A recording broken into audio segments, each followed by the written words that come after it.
कुछ समय पहले एक मांगने वाला आया जिसका एक पैर नहीं था। मेरे जानने की इच्छा हुई कि उसका पैर क्यों नहीं है। जब मैंने उनसे पूछा तो वो बोला, भैया एक दुर्घटना के दौरान लगभग 10 साल पहले मेरा एक पैर हमेशा के लिए चला गया। मैंने उनसे पूछा, अगर आप बुरा ना मानो तो क्या एक बात बता सकते हो, इस दुर्घटना के बाद आपकी जिंदगी में क्या क्या फर्क आया? क्योंकि बचपन से पैर का ना होना और जवानी में पैर का चले जाना में बहुत अंतर है।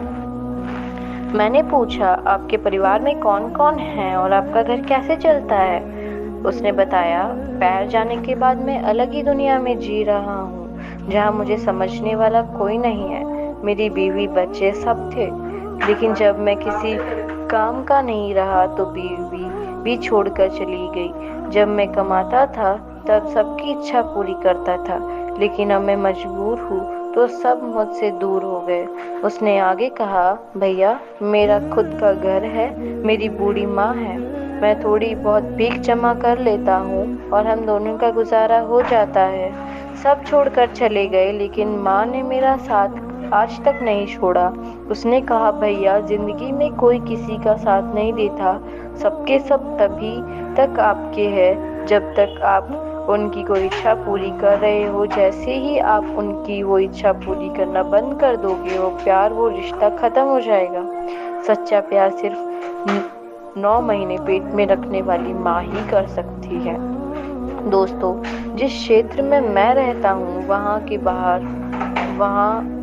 गांव के बाहर, जंगल के पास, पहाड़ के किनारे एक नाला है जहाँ बहुत कम लोग जाते हैं। अक्सर घूमने के दौरान मैं वहीं जाता हूँ। कुछ दिनों से वहाँ एक व्यक्ति रहने के लिए आया है। 10 डिग्री की ठंड में 2-3 कंबल ओढ़ने के बाद भी हमें ठंड लगती है, और वो वहाँ बिना कपड़ों, बिना खाने के कई दिनों से रह रहा है। ना उसका कोई घर है, ना कोई ठिकाना। आप और मैं आराम से 4 दीवारी में मजे से रह रहे हैं। हमें ना खाने की फिक्र, ना रहने की, ना सोने की। एक पतला दुबला सा कुत्ता ठंड में ठिठुरते हुए कुछ खाने के लिए नाले में पड़ा था। वहाँ कोई घर नहीं है, इसीलिए कुत्तों को खाना देने वाला भी कोई नहीं है। मेरे पास कुछ बिस्किट थे, मैंने वो उसे दे दिए, मानो उस कुत्ते की लॉटरी लग गई हो। वो एकदम मासूमियत से देखने लगा और कहा, खाकर बहुत खुश हुआ। मुझे एहसास हुआ कि भगवान, इस कुत्ते में भी वही आत्मा होगी जो तूने मुझे दी है। लेकिन मुझे इंसान जन्म दिया और इस बेचारे को जानवर की योनि में जन्म मिला, जहाँ ये अपना दुख और भूख भी किसी को नहीं बता सकता। मेरे दिल के कोने कोने से ईश्वर के लिए धन्यवाद निकला।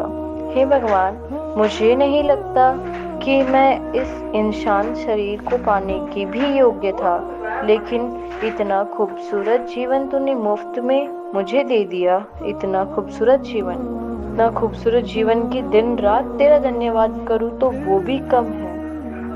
आखिर किस चीज के लिए दुखी हूँ? फिर मेरे पास माँ बाप है, उसके लिए। मेरे पास घर है, खाना है, उसके लिए। मेरे पास बिना बीमारी का एक तंदुरुस्त शरीर है, उसके लिए।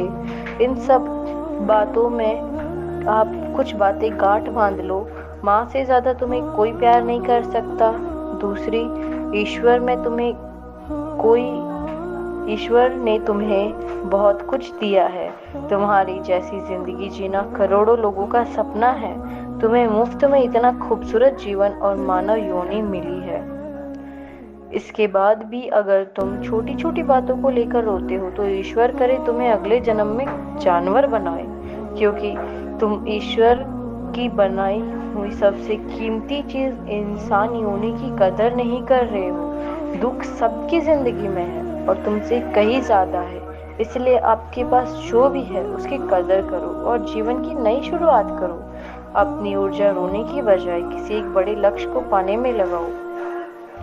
इतने सुंदर जीवन के लिए लाइक कमेंट में भगवान को धन्यवाद करें, थैंक यू जरूर लिखे। पोस्ट अच्छी लगी हो तो लाइक करें, शेयर करें। आपके एक शेयर से बहुत लोगों की मदद होगी। आप सभी से एक निवेदन है, ऐसी पोस्ट के लिए हमारे एक कदम सफलता की ओर पेज को फॉलो कर लेना। थोड़ा अच्छे कामों को भी सपोर्ट कर दिया कीजिए, फॉलो जरूर कीजिए। धन्यवाद।